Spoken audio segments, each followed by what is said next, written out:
Yeah, and let's talk a little bit about the transfer portal edition that they picked up in Josh Wallace. You looked at how his recruitment unfolded when he hit the portal, coming from UMass. It was like a run, big timers. Penn State came through with an offer. Of course, Michigan. You had other powerful. Oklahoma came through with an offer. Of course, you had some of the others. Virginia Tech wound up being interesting because his high school coach is on that staff of Virginia Tech. They were promising him a starting position. Iowa offered as well. But Michigan ultimately came out on top. Didn't promise him a starting position, right? You got to imagine while Michigan is definitely putting a really significant foot forward with NIL, it's not NIL promising this guaranteed money coming in the door like certain other schools are, and he chose Michigan. Brice, the opportunity, and I know Mike McCray. I know you've heard Mike McCray talk very highly about Josh Wallace as well. Compares him to David Long. Mike McCray used to be a linebacker at Michigan.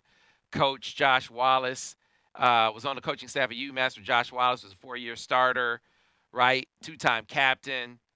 He said compared him to David Long as far as football IQ, size. Doesn't have David Long's speed. David Long's 4.3, 4.4. This is a 4.5 guy, but you talk about a guy with a wealth of experience, a high football IQ, really significant ball skills. He was a standout basketball player in high school, played with Hunter Dickinson. Just brings a lot of boxes, a lot of check boxes to the fold at a position, one of the few positions on the team, on the roster, Brice, where you're like, okay, that's a question mark. Well, he helps answer it in a big way. This is probably the last, I guess, box for them to check off.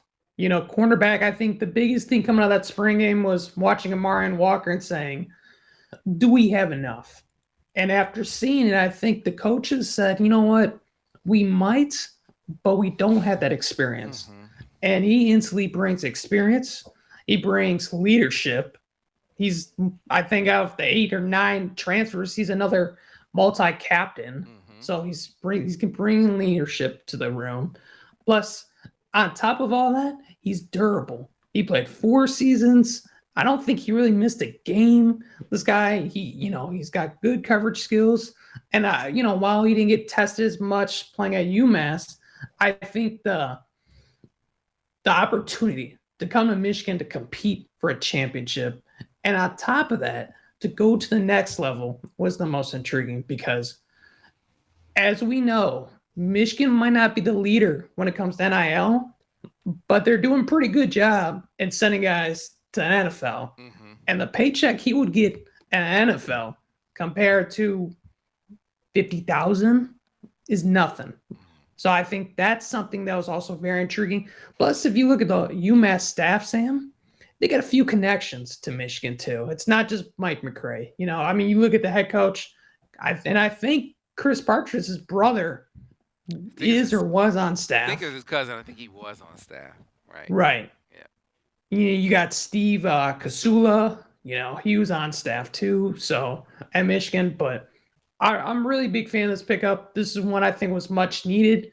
I don't think it's a for sure thing he's going to start, but it just helps the room overall, and it takes the floor of the cornerback room up another notch. That's how I look at this. Yeah. It takes some of the pressure off of the competition between Amarion Walker and Jaden McBurrows, and those guys develop as quickly as they can at the pace, at the right. You don't have to force feed them in there before they're ready. If they are ready, if they wind up winning the spot, great. It's gravy. Having Josh Wallace around. What you know is he's gonna play. He's gonna play a lot. You just got to wait and see, is it gonna be a starting role? And you're right, it raises the floor of a position where it's like one of the few question marks that they have.